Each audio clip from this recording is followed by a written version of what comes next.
Hey guys, Ryan Cleckner from Gun University. I'm a former special operations sniper and sniper instructor, and I'm the best-selling author of the Long Range Shooting Handbook. And in this series of videos, I'm going to walk you through how to mount your scope. Now, some people think this is an incredibly complicated process, and they get so stressed out about how to do it. And guys, I'm here to tell you, it's not that bad. It's crucial that you set everything up properly.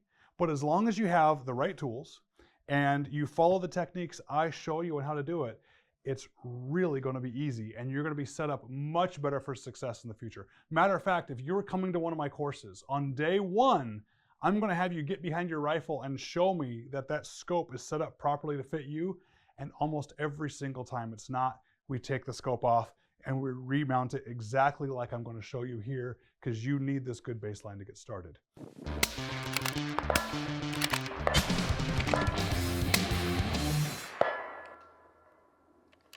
So in other videos, we talked about all the parts of a scope, what each feature does, why things are important, what you should get. And now you got your scope and you've got your rifle, but you've got to put the scope on the rifle. And this part leaves a lot of people frustrated because it doesn't just sit there like that. Oh, wouldn't that be nice? We need rings or a mount or something to get this scope to be clamped onto the rifle.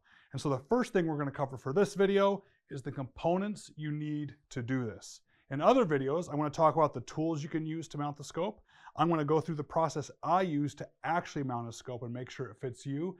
And then we're even going to cover some tips and tricks and troubleshooting on potential issues or errors that you might see in the future. So for now, the components. Most rifles at the top of the receiver are not going to have a way to mount a scope to it. Most receivers are either just round or flat on the top, and they're going to need a base. They're going to need this piece right here to attach to the top of the rifle. Now the base is specific to that model of rifle. You can't just get a base for one manufacturer and assume it'll work with another. There's some overlap, like a Bergara rifle can use Remington 700 bases. That's nice, but it depends on which year and model Bergara rifle and which 700 and which this. Guys, it gets complicated real quick about which base to get. You need to make sure you have the right base. You also need to make sure what platform or interface you want the base in. This interface, this ladder style, really beefy slot style system is called a Picatinny rail. This is the standard for tactical and military use. It's extremely strong, repeatable, it's great. But just because a base is Picatinny doesn't mean it's really suited for long range shooting, because it might be a $2 piece of junk base. Just because it happens to be in Picatinny doesn't mean it's high quality. So don't get fooled by that. You still need something to be high quality. But for hunting bases, this would be way too much. It's too much weight, it's too complicated, too many parts to it. You might want something much simpler and much smaller, and there are myriad interfaces out there for you guys to choose from. So you need a base, you need to make sure that base is made for your rifle, and you need to make sure it's in the interface you want. For my target rifle, Picatinny is the option. On that base now, the scope still can't attach. I need rings or a mount to put on there. Now rings are just these. They are rings that ring-shaped go around the scope body, and they will clamp onto that base. There are also one-piece mounts that are kind of like rings, but they're all together as one piece. They're not individual pieces. You can even have some that have a cantilever shape to them, so it mounts back here.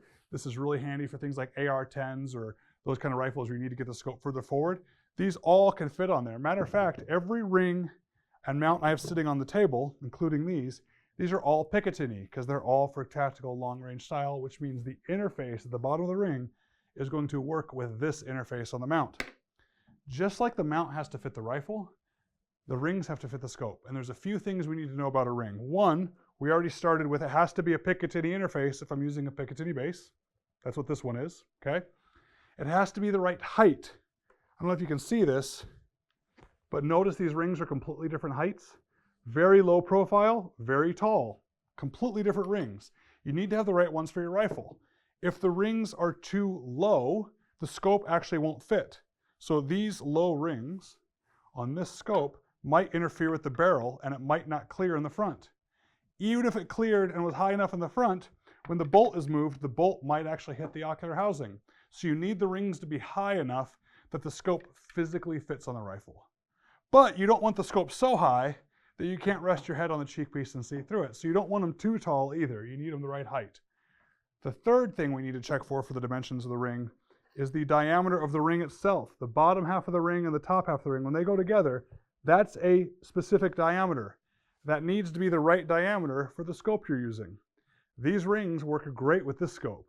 These rings would not work at all with your standard hunting scope. It would just flop around inside. So as you can see, you have quite a few decisions to be made here. And just like with buying the scope, you get what you pay for. Okay? I expect a good base runs about $100. A good set of rings is $100 to $200. That gets pretty pricey, but you need to have good components if you want that consistency when you're shooting your rifle every single time. So now you might be asking yourself, great, I need a base that fits my particular rifle in a particular interface, and I need a ring in the same interface of the right diameter and the right height for that scope on that rifle, because barrel profiles are different and bolt handles are different from rifle to rifle, and maybe I want them in a certain color, and maybe I need to find where they're in stock online. Where the heck do I start? Well, this is one of those problems that I didn't even realize existed until I was talking to some new shooters about it, and I realized that I had just put up with all this time either having the tribal knowledge of just having to know which rings out of through experience work with which system, or trial and error. I, among many other shooters, are known for going and buying a few sets of rings just to get back and try and measure them, or trying to stack up pennies. That's a good trick, by the way. You stack pennies on there and keep putting the scope on the pennies until you get the right height, and then measure the pennies, and doing all these things to try and find something, and then going and looking online where I can find those rings. That I finally realized we could do something about that. So just as a free tool, I made a scope ring finder that allows you to select the exact make and model scope you have with the rifle, and it fits everything in there. So you can find this tool if you want it at the link here with the video. And when you go there, you will select the make and model for the scope that you specifically have. You will then select the make and model rifle that you have. And then it will give you the options for your interfaces, because some rifles out there do have an integral dovetail that a ring can clamp to. Some rifles do allow for a 1 or 2 piece and all these other options. That's when that third option shows up. You pick your interface, in this case I'd say Picatinny, and then automatically this scope ring finder goes out and it finds every single ring that will fit, every single base that will fit. It finds them wherever they're at online and in stock, and you can even, if you want, sort by the best price. You can sort by color, by weight, by anything you want. And although it may not be the most ideal rings for your purpose, it's going to be at least every single ring that will possibly fit. And so we're hoping that it takes all this guesswork and all this mystery out of it and ensures that you get some components that fit your rifle. So you got the rifle, you got the base, you got the rings, you got the scope. Next, we're going to need some tools before we start mounting that rifle, and we're going to cover that in the next video.